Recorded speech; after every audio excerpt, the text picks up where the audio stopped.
Welcome back to LearnPianoLive.com. My name is Jamin, and as you can tell from the countdown clock, the lesson is about to get started. In case you're new with this, there's a few things I'd like to show you to help you throughout the lesson. These lessons are always guided and shaped by your questions, and if you're live with us today, there's a couple different ways you can do that. One is in the public live chat, and the other is the Ask Jamin a Question button, where you can ask me a question privately, and I won't share your identity in case you're afraid that your question is stupid. But it's not.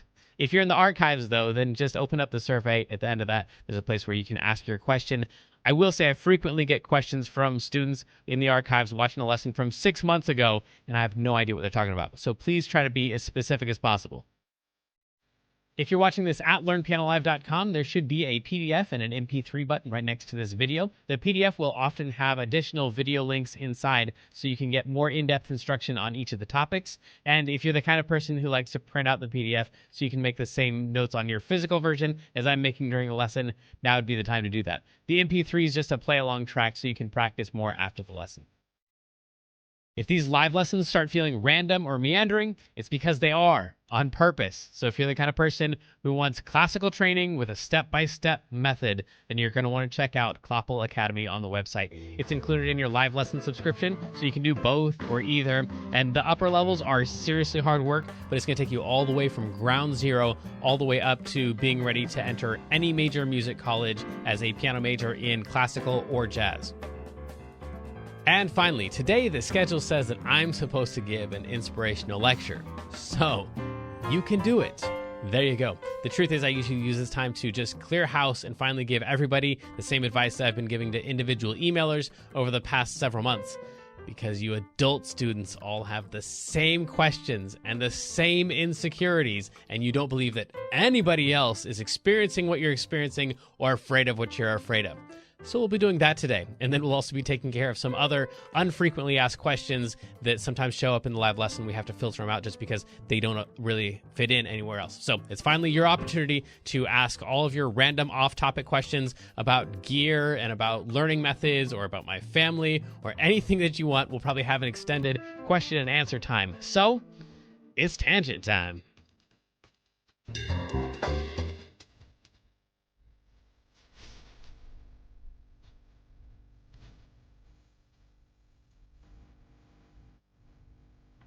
Hey, welcome back. So, let's go at this thing. We've got more questions and some really great responses from yesterday's lesson. So thank you all for your comments on that stuff.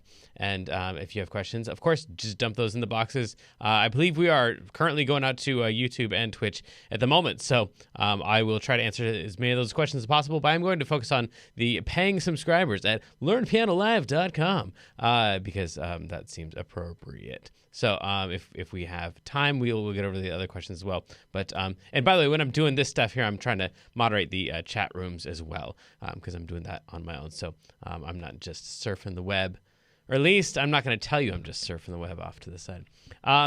We might need some of this today. It was suggested that perhaps the sheet music would be helpful in some cases. So question number 1, would it help to practice with a metronome? The answer is no, unless you are working on, unless you already know what the notes are that you're supposed to be playing. So the metronome helps with the smoothness of a song.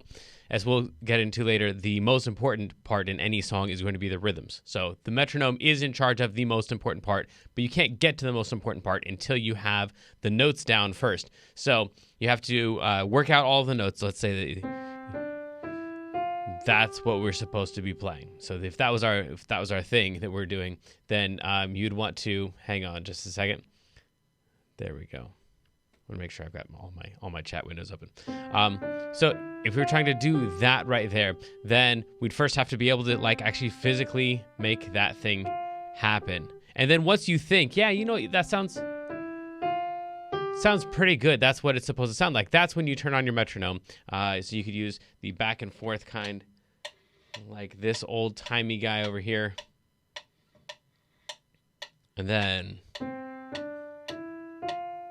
try to play it along with that. Or you could, and I'm not going to get into how to use the metronome right now, just why to use the metronome.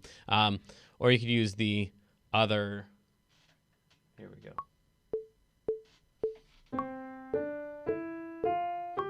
other types of metronomes on apps and stuff like that. I don't have a strong preference on the old-timey physical versions versus the apps. It's all the same to me.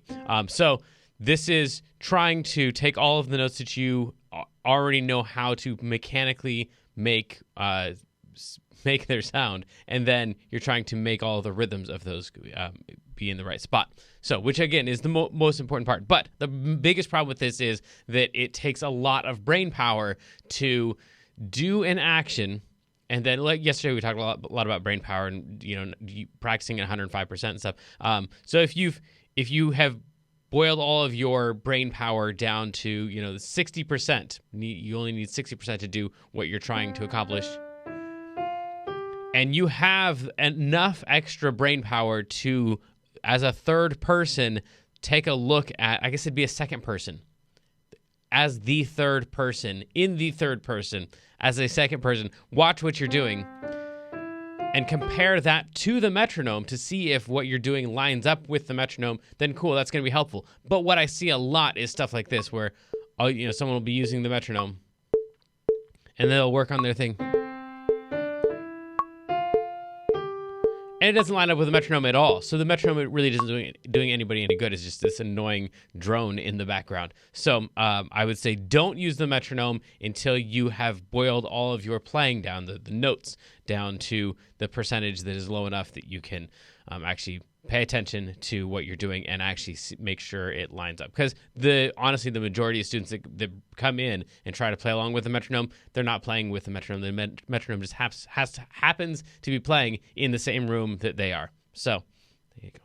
That's my recommendation. How do I avoid playing wrong notes? So a lot of times this has to do with knowing the scales and the chords that are going on. So when we talk about just playing a song, making sure that you don't play any wrong notes in a song. If by wrong notes you mean notes that are not part of the melody, then greetings. Then you need to know what key you're in, and you need to know what the actual notes of the song are. So Twinkle Twinkle Little Star. There's no way getting around that. If you're wanting to play that, then playing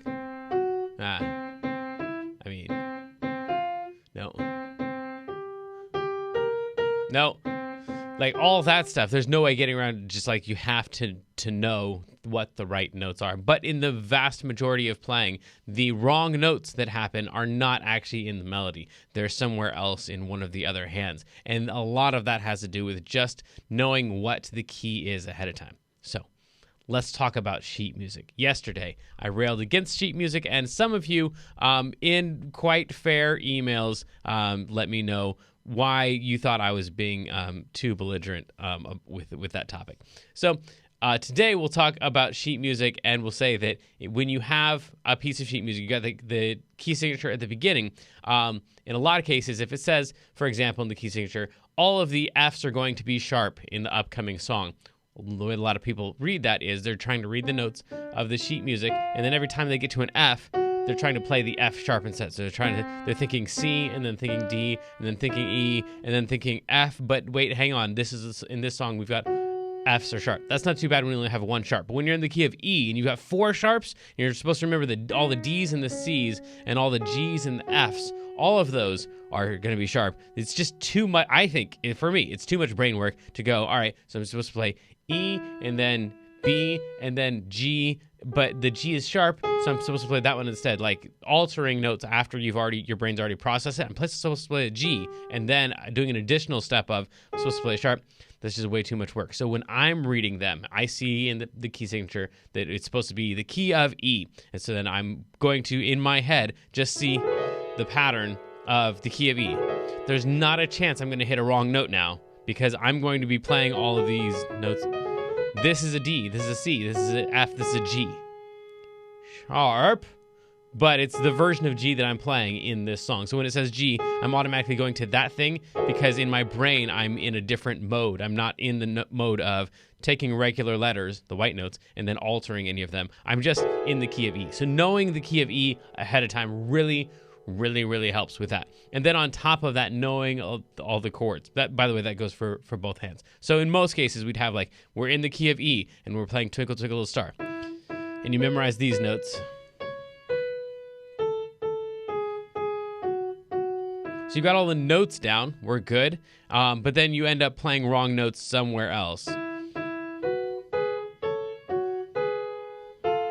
I mean, stuff like that. So those kind of mistakes are going to be made when you are not paying attention to the key and you're just, playing. And it was said to play an F, so I played an F. I forgot to make it sharp. You should never, ever forget to make it sharp if you know what the key is and you have played this scale of E enough that like it's in your hand and you can't hit an F accidentally or a G accidentally because it's not in there to be playing one of those notes. It's not one of the options for your hand. So that'll help. You already know this, by the way, with the key of C, because when you play in the key of C, you never hit those wrong notes. You don't accidentally hit an F sharp or a D flat or a E flat. You just never do that because you just keep your hands here. Well, it's the same exact feel for all of the rest of the scales, except that instead of it being just here and here, it's an actual pattern that you have to be used to the key of E. But it's the same concept. You'll play just as few wrong notes in other keys as you play in the key of C if you know the other patterns as well as you know the pattern for the key of C. Okay, I think that's enough. There's this whole other thing. Yeah, so we do also get into this other thing. So that's the first half of the answer. The second half is it depends on what you're considering a wrong note. So I get this question a lot with the sheet music like we just talked about. And then the other place I get it is when we're talking about writing songs or soloing, because when you're starting to play solos and stuff, it's very frustrating because you're hitting wrong notes all over the place. And by wrong notes, I mean notes that you did not intend to play at the beginning. But in most cases, especially if you're staying inside the key, the wrong note only sounded wrong to you because it was a surprise to you. But every note that you're playing is a surprise to your audience if you're making up a solo. So if we have...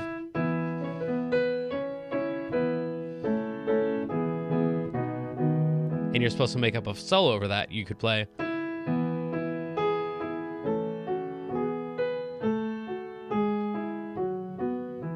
right? So you could do something like that. We could go...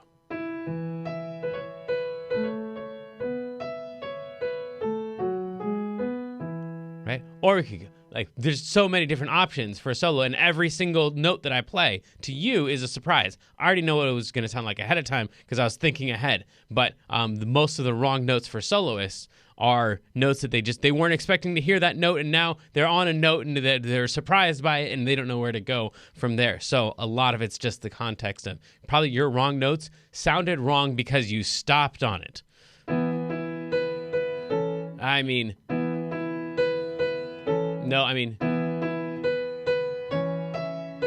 That's what I was trying to do, right? But the first one, it wasn't wrong. It was only wrong because you stopped there and you thought it was wrong.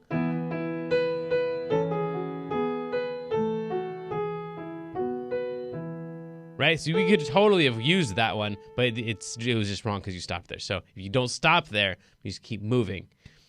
Which is probably one of the largest distinctions between a great soloist, a professional soloist, and a beginning soloist is the beginning soloist gets surprised by their own notes and gets stuck, and a more advanced player just knows more how to flow with the notes that come out of their instrument. Okay. How come I'm not getting better? I think I've plateaued and several other variations on this. So, I would say you probably are getting better if you are practicing in a focused manner, meaning all the stuff that we talked about yesterday, where you're trying to take the section that you know and then just add in that one single extra note. But it will also help you to record yourself, which I think maybe every single adult student hates to do. But I frequently, with my in-studio students, will have to bring them back to, because I record all the lessons. And so I have to bring them back to, they'll be 4 months into their song or whatever. They're playing some stupid little song that they don't like,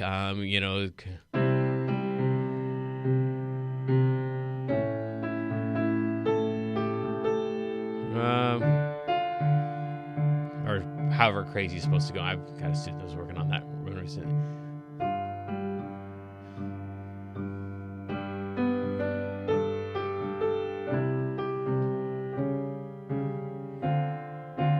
Or something like that, and they've been working for 4 months came in not knowing anything. And so I take them back to their first lesson. I'm like, well, okay, so you feel like this thing is stupid and you're still hitting wrong notes and it's all dumb. Let's take you back to that first lesson that we had where like you couldn't do like this right here. That was really difficult to do because every time you played it, that ring finger wanted to go down and you were sure that like there was something wrong with your hand, and you told me about that injury that you had when you were 14 years old and how you're sure that's probably changed the way that you finger these chords, and that's the reason that your hand. And I just like sat patiently and listened to you and knew we just got to do this thing. Like everybody's ring finger wants to go down on that chord. It's not because of what happened to you when you were 16 years old. I'm very sorry about that, but this is just normal for us to get through. So you couldn't even do that. And now you're like, doing all kinds of stuff all together. You're still not impressed with yourself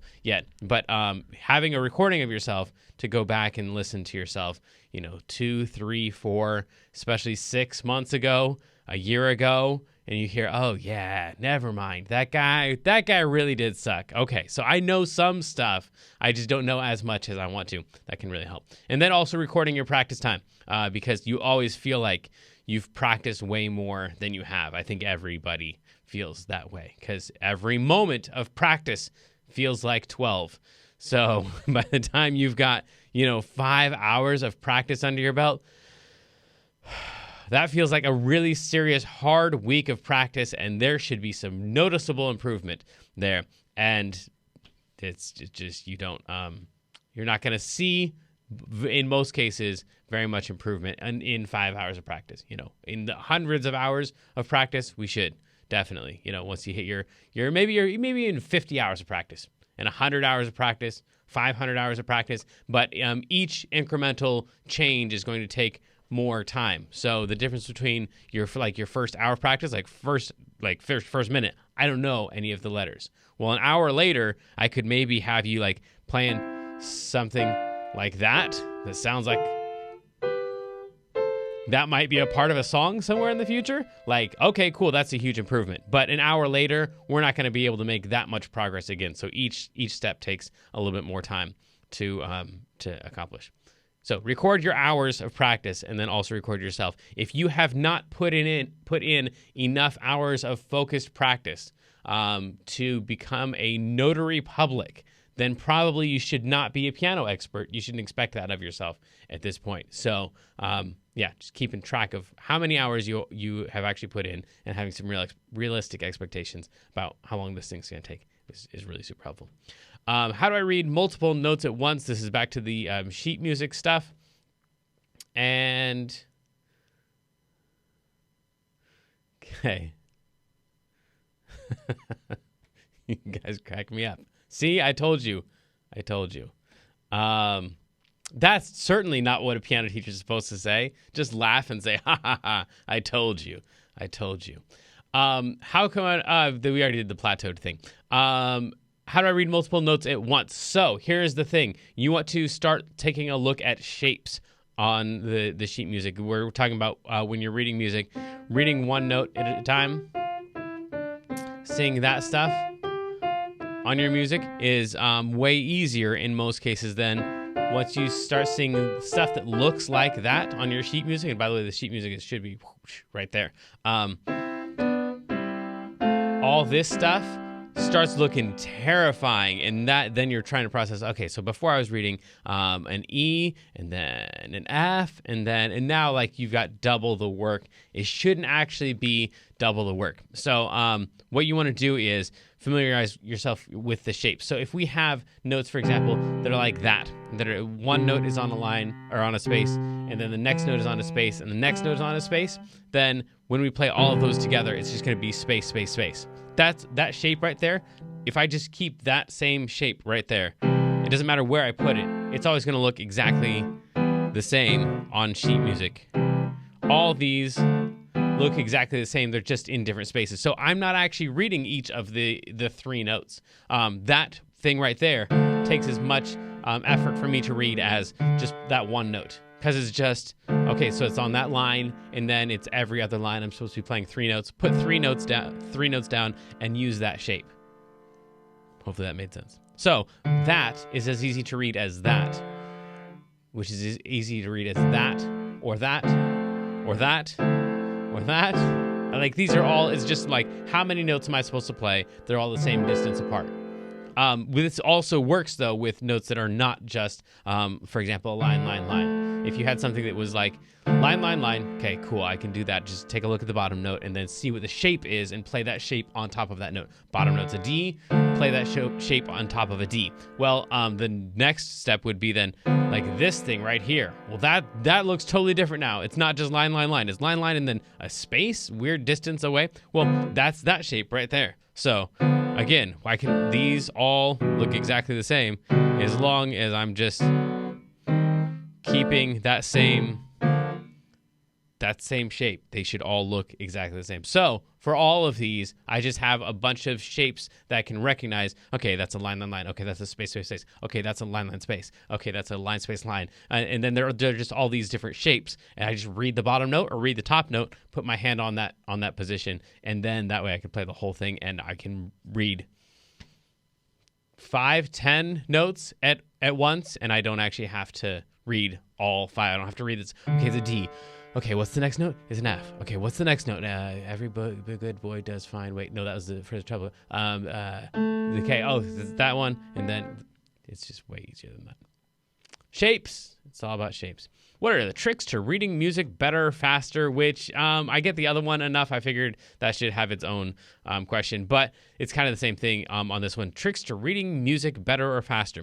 So again, knowing your scales ahead of time, like we talked about before. Once E is just a thing, once F is just a thing in your hands, like you just know the key of D. We're in the key of D. You're going to hit way fewer notes by just knowing your scales. Okay, never accidentally hitting an F or a C when you're in the key of D. That's the first one. And then reading ahead.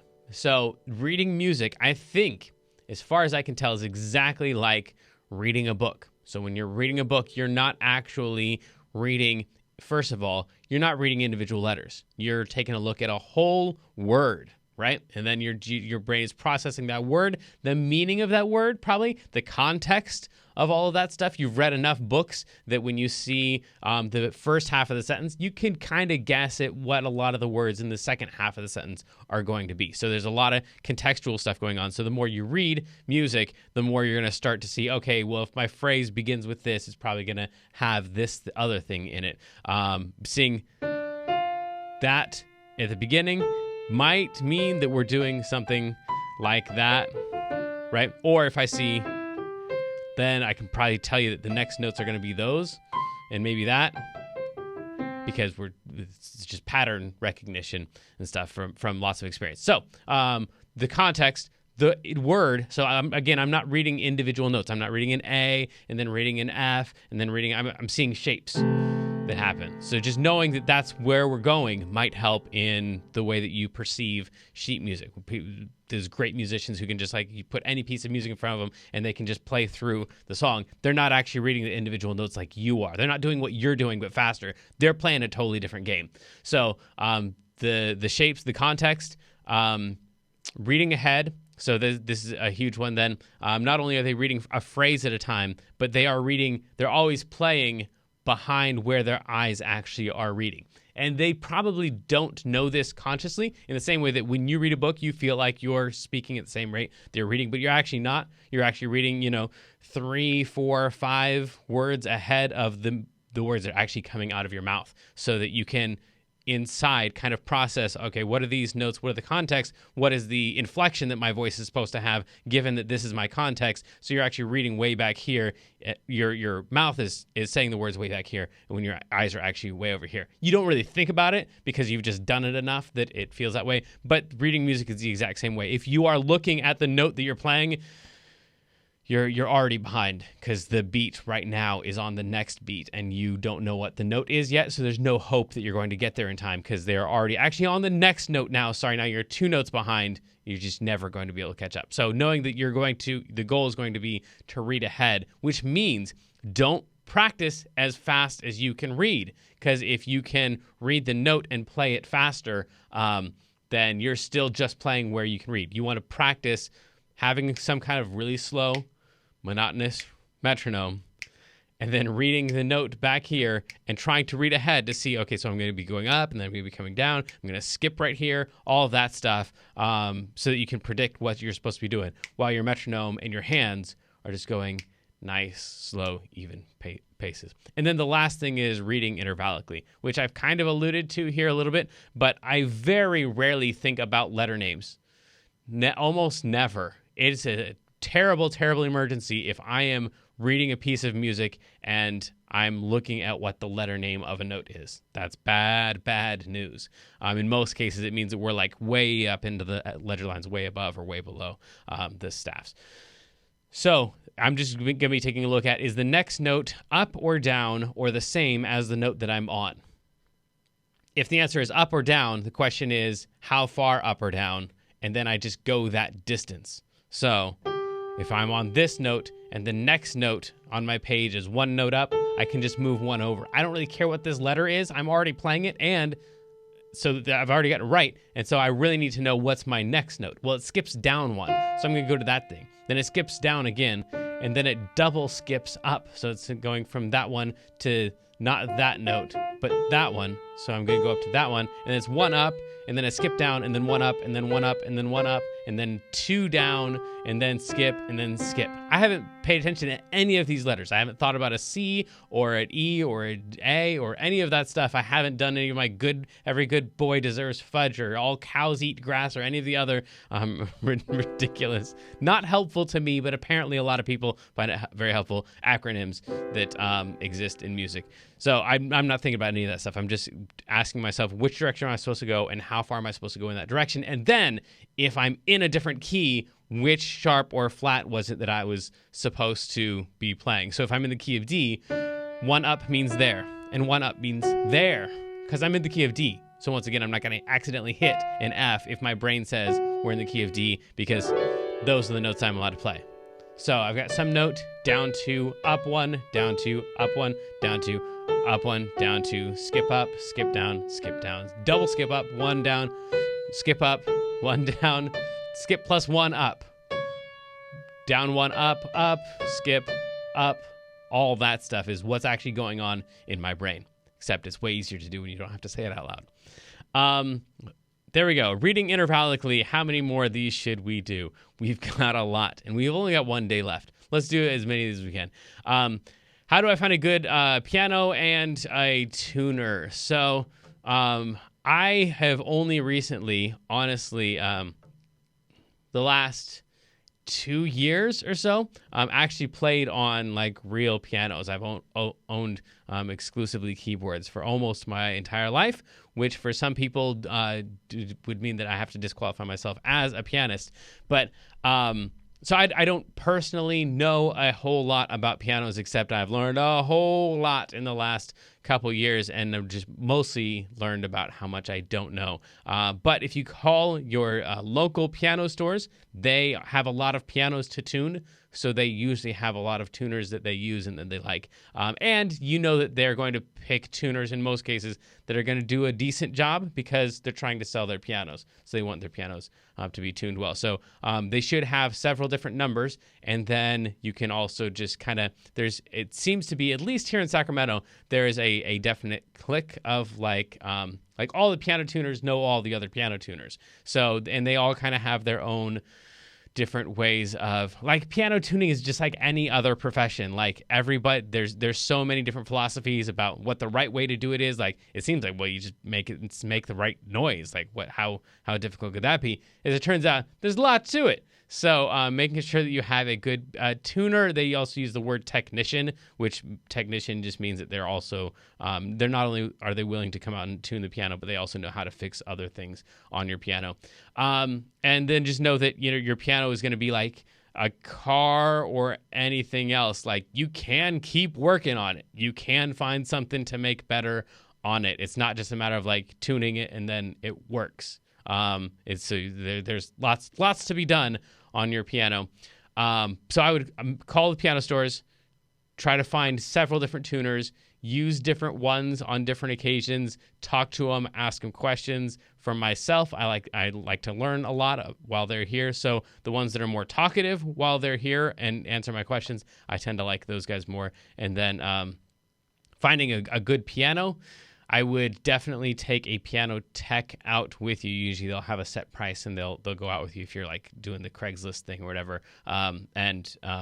Then you can ask them what they think. And usually they're a little bit like, they don't like to tell you whether it's worth the money or not, but they can tell you how much money you're going to have to put into it to make it a usable thing. So, get some good advice, which you're not going to get from me. And you're probably not going to get from a piano technician over the phone either. So you need someone there to actually go through that with you.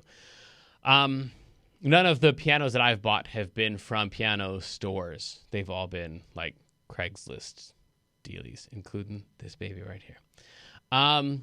Do I need a full-size keyboard? No. So you don't need the full 88 keys. It can be super helpful. I mean, the better... If you're learning how to drive, having a car that works, man, we're getting really kind of into the weeds. If you're trying to learn how to drive a stick shift, if your transmission and your clutch don't have any problems, that's going to make it way easier to learn. No, that one didn't work for a lot of people. So the better tool that you have to work on, perhaps the easier it will be. But the missing ingredient for all pianists is more focused practice time. So I've had students. Don't tell any other piano teachers this. I've had piano students who learned on a piece of paper. Like literally they had a chart with a picture of a piano on it with some, like 2 octaves on a piece of paper. And they practiced like playing the right notes in the right order. And they came to the piano and they'd press a note. They'd be like, whoa, that's weird. I pressed that and the note went down. That's not at all how it is when I practice at home. But, either they were in the middle of moving or whatever, and they just didn't have access to any keyboard, but they really were motivated. And they came in and they made more progress than some people who have had grand pianos to practice on, really nice tools to practice on. So absolutely you don't. You need motivation, you need practice time, and then as nice of a, as close as you can get to an actual piano, then cool, use that. But if it is a $5 keyboard from Goodwill, cool, you can make lots and lots and lots of progress on a $5 keyboard from Goodwill if you're motivated to do so. Okay. Having said that, I give the opposite advice to parents who ask me about buying a keyboard for their kids for Christmas, because the flip side of that is if you just got to do whatever it takes to get motivated to practice. So if you've been practicing on this dinky little whatever, and then you get a new toy, a new instrument, well, that's always motivating to practice. So I would totally recommend getting a new instrument, even if it's not necessarily a better instrument. If it's an even trade, then yeah, you're going to be, this is new and interesting now. So now you're going to want to practice it more. So on one hand, you can practice on anything. And on the other hand, definitely you should buy yourself new toys all the time. So you are excited about them and want to practice. Whatever's going to motivate the practice, go do that thing. Cool. So from players in bands that use sheet music, which in most cases are high school jazz band pianists, there's this thing where the band, the director hands out music. So if you're not one of those people, this may not apply to you nearly as much. But there are enough of you that I figured is important. They'll hand out the music and they'll say 1, 2, 1, 2, 3, 4, and you in that first, when he handed out the music, you looked at it, you were terrified. You're like, all right, so the first note's a D, the next one's an F. No, I mean F sharp. Okay, and then it's a G, and he starts counting 1, 2, 1, 2. You're like, all right, here we go. and then you're lost. You don't know what else to do after that, because you only had enough time to pick up the first couple notes before he started counting off. Man, that's a tangent. Yes, somebody remind me in a little bit to talk about what sight reading actually is if we get all the way through this list. Okay, cool.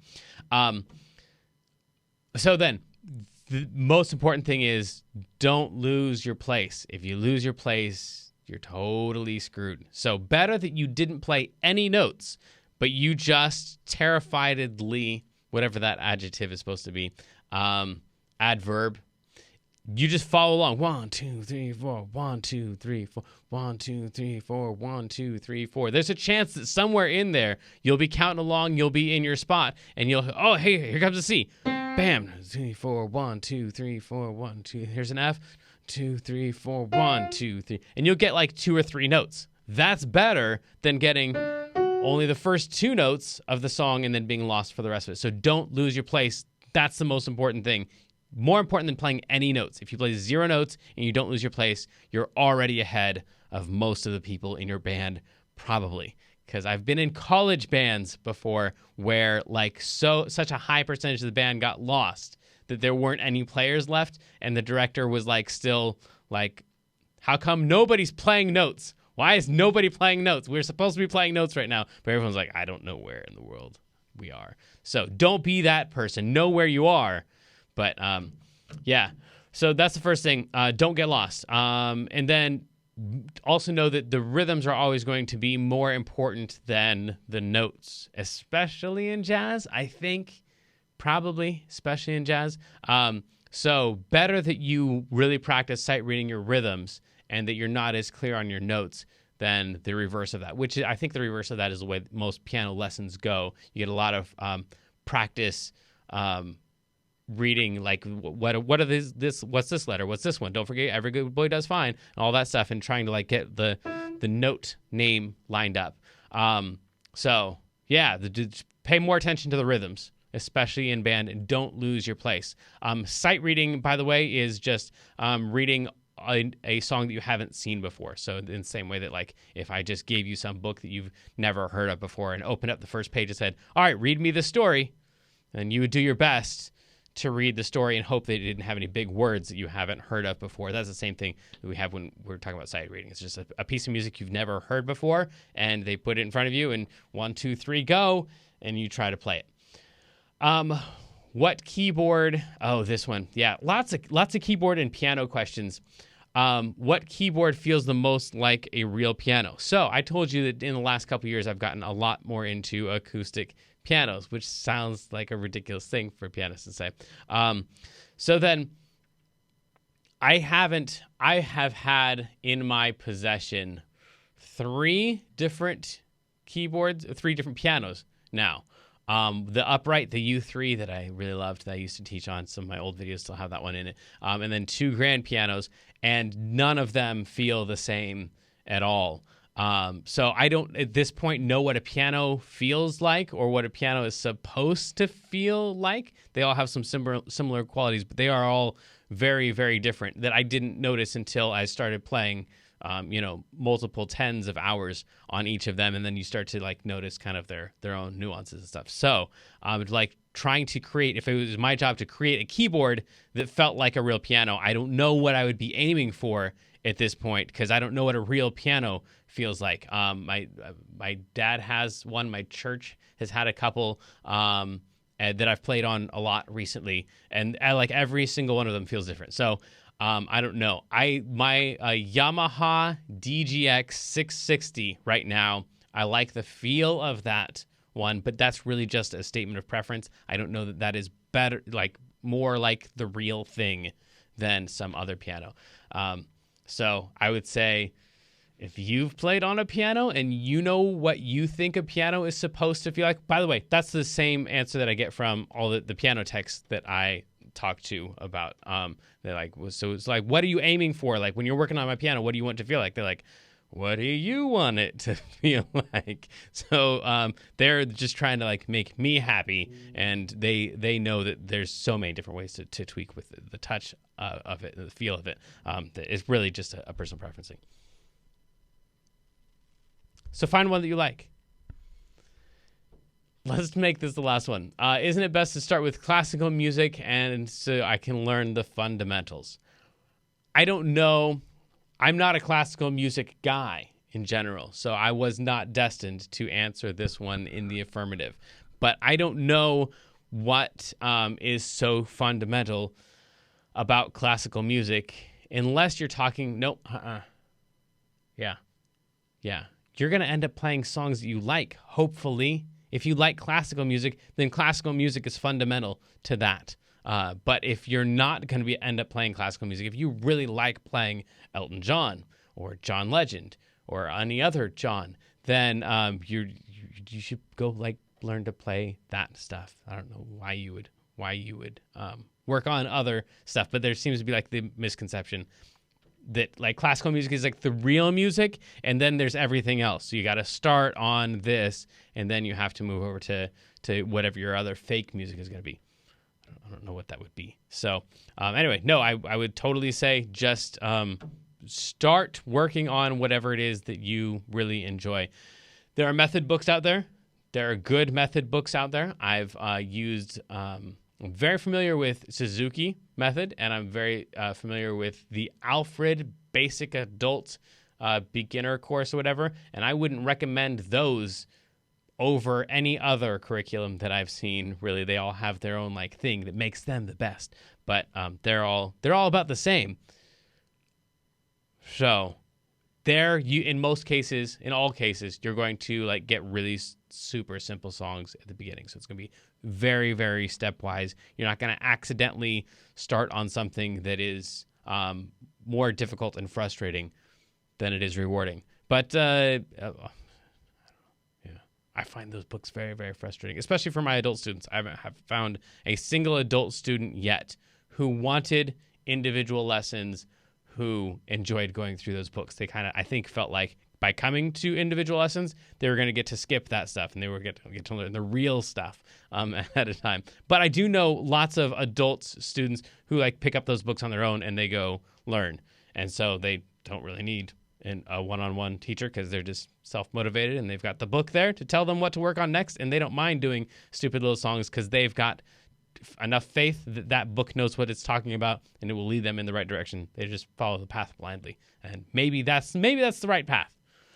Okay, the next one is actually about teachers, so we'll get to that one. The next one's about teachers and students and stuff, so we'll save all that stuff for tomorrow in the what's supposed to be the advanced lesson. It's really just part 3 of my ramblings. So until then, you all, good luck. Have fun. I love you. Send in your questions. Like I said, tomorrow will be our last day of doing this rants and lectures thing for a little while. We're hopefully covering a lot of the questions that you have had or had and maybe didn't realize that you had. And now that I'm bringing them up, what about that? Am I too old to learn? No. Good luck. Have fun. Love you.